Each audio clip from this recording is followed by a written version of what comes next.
नमस्कार, दुपारचे 2 वाजता आहेत. बुलेटिनमध्ये तुम्हा सर्वांचं स्वागत. मी कल्याणी दीक्षित. बुलेटिनची सुरुवात एका महत्त्वाच्या बातमीने. बीड हत्या प्रकरणातल्या आरोपींबाबत आता धक्कादायक माहिती समोर आली. बीड हत्या प्रकरणातल्या आरोपींचं गुजरात कनेक्शन समोर येतं. सुदर्शन घुले, सुधीर सांगळेचा गुजरातमध्ये मुक्काम होता असं उघड झालंय. शिवमंदिरात घुले सांगळे हे थांबले असल्याची माहिती आहे. गुजरातच्या शिवमंदिरातच आरोपींचं जेवण आणि झोप होत होती. बीडच्या मसाजोगचे सरपंच संतोष देशमुख हत्या प्रकरणातला मुख्य आरोपी सुदर्शन घुले आणि सुधीर सांगळे हे तब्बल 26 दिवसानंतर पोलिसांच्या हाती लागले.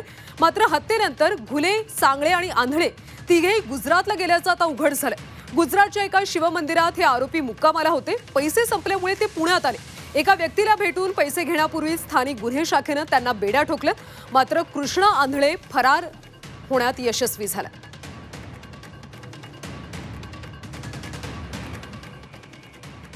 आरोपींचं गुजरात कनेक्शन समोर आलेलं ते इतर राज्यात देखील पळून गेलेलं आहे आणि धनंजय मुंडेच्या राजीनाम्याची मागणी प्रामुख्याने या मोर्चातून होत आहे. दोन गोष्टी आहेत. एक तर ते कुठेही गेले असते आणि कोणी त्यांना मदत केली असेल तरी देखील त्यांच्यावर कारवाई होते तुम्हाला दिसतंय. मदत करणाऱ्यांना आम्ही सोडत नाहीये. आता माझं मत एवढंच आहे की या संदर्भात नीट चौकशी करू द्यावी. सगळी चौकशी पूर्ण होऊ द्यावी. आम्ही कुठल्याही दोषीला सोडणार नाहीये. याचा उपयोग कुठल्याही राजकारणाकरता करू नये ही एक गंभीर बाब आहे. आरोपींच्या गुजरात मुक्कामाबाबतची आपण माहिती पाहूयात ग्राफिक्सच्या माध्यमातून. हत्येनंतर घुले, आंधळे, सांगळे हे तिघेही सोबत होते. तिघांनी युट्यूबवर देशमुख हत्येची बातमी पाहिली. प्रकरणाचं गांभीर्य लक्षात घेऊन हे तिघे महाराष्ट्रातून पळाले. रेल्वेनं तिघे गुजरातला गेले. गुजरातमधल्या शिवमंदिरात या तिघांनीही 15 दिवस मुक्काम केला. मंदिरातच जेवण आणि झोपणं अशी त्यांची दिनचर्या होती. 3 जानेवारीपर्यंत तिघांचा मंदिरातच मुक्काम होता. पैसे संपल्यानं तिघे पुण्यात परतले आणि पुण्यात स्थानिक गुन्हे शाखेनं यापैकी दोघांना बेड्या ठोकल्या.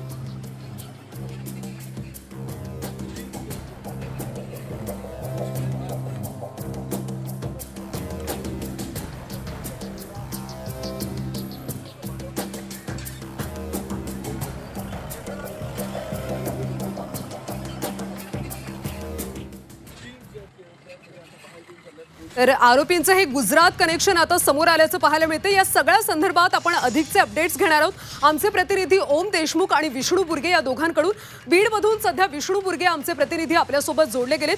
विष्णू, खरं तर आता गुजरात कनेक्शन समोर आलेले आहे. तपासात आणखी काही माहिती उघड झाली का?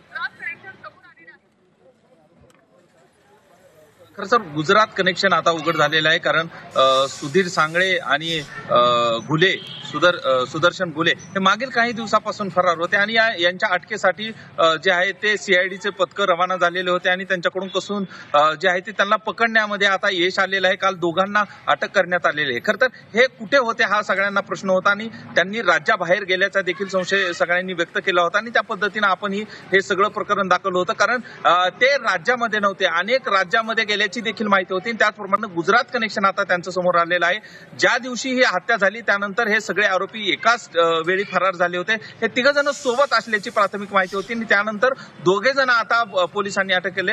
ज्यावेळी हे इथून फरार झाले त्यावेळेस ते पहिल्यांदा गुजरातला गेल्याची माहिती आहे. गुजरातमध्ये ते वास्तव्यात असल्याची माहिती आहे. 15 दिवस त्यांनी त्या ठिकाणी जे आहे ते वास्तव्य केलं आणि ही सगळी माहिती मिळाल्याच्या नंतर आणि हे सगळं प्रकरण बघितल्याच्या नंतर ते जे आहे ते पुण्यामध्ये आल्याची माहिती आहे. खरं तर हे सगळं प्रकरण घडत असताना त्यांच्याकडे जे पैसे होते ते पैसे संपले आणि हे पैसे मिळवण्यासाठी ते पुण्यात आल्याची देखील माहिती आहे.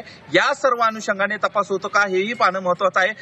ते कुठल्या कुठल्या राज्यात गेले किंवा कुणाकुणाशी बोलले, कुणाकुणाशी त्यांची चर्चा झाली आणि ही सगळी रसद त्यांना नेमकं कोण पुरवत आहे याची देखील चौकशी होणार का याकडे सर्वांचं लक्ष लागलेलं आहे. खरं तर हे मुख्य आरोपी मानले जातात. घुले हा याच्यातली मुख्य आरोपी मानला जातो. मारहाण केल्याचा याच्यावर आरोप आहे. सगळ्यात जास्त मारहाण जी संतोष देशमुखला झालेली होती त्याच्यातला हा मुख्य आरोपी मानला जातोय आणि त्यामुळे त्यांना तर आता बेड्या ठोकल्यात. मात्र हे इतके दिवस फरार होते याचा देखील आता उलगडा होणं महत्वाचं आहे. एकूणच या सगळ्या प्रकरणामध्ये आता तपासाला गती आलेली आहे. फक्त एक कृष्णा आंधळे हा फरार आहे.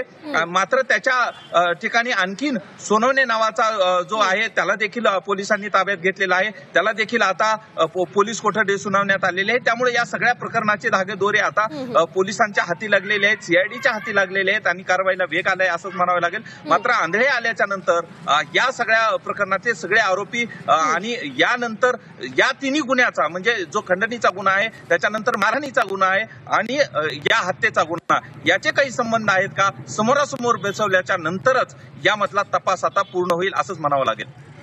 नक्कीच विष्णू, त्यामुळे तिसरा आरोपी ज्यावेळी ताब्यात येईल त्याच्याकडून आणखी काही माहिती उघड होते हे पाहणं महत्वाचं. आता आपण जाऊयात, आमचे दुसरे प्रतिनिधी ओम देशमुख सध्या आपल्यासोबत जोडले गेलेत. ओम, खरं तर बीड हत्येप्रकरणी आता SIT स्थापन आहे, CIDचा तपास सुरू आहे, मुख्यमंत्र्यांनी सुद्धा प्रतिक्रिया दिलेली आहे, त्यामुळे कारवाईला कशा पद्धतीने वेग आला? निश्चितच कल्याणी, मुख्यमंत्र्यांनी विधानसभेमध्ये ज्या दिवशी हे स्पष्ट केलं की आरोपी कुणीही असो, प्रत्यक्ष अप्रत्यक्षपणे ज्या ज्या व्यक्तीचा या प्रकरणामध्ये सहभाग आहे त्यापैकी कुणालाही सोडलं जाणार नाही हे मुख्यमंत्र्यांनी स्पष्ट केलं. वाल्मिक कराड शरण आला, त्यानंतर उर्वरित 2 जे आरोपी होती त्यांना देखील अटक करण्यात आली आहे. यानंतर ज्याने सरपंच संतोष देशमुख यांचं लोकेशन दिलं तो सिद्धार्थ सोनवणे असेल किंवा मग आता डॉक्टर वायभसे असेल, ज्याने या सगळ्या आरोपींना दूर जाण्यासाठी मदत केली, या सगळ्यांवरतीच आता कारवाईचा बडगा उगारण्यात आलाय.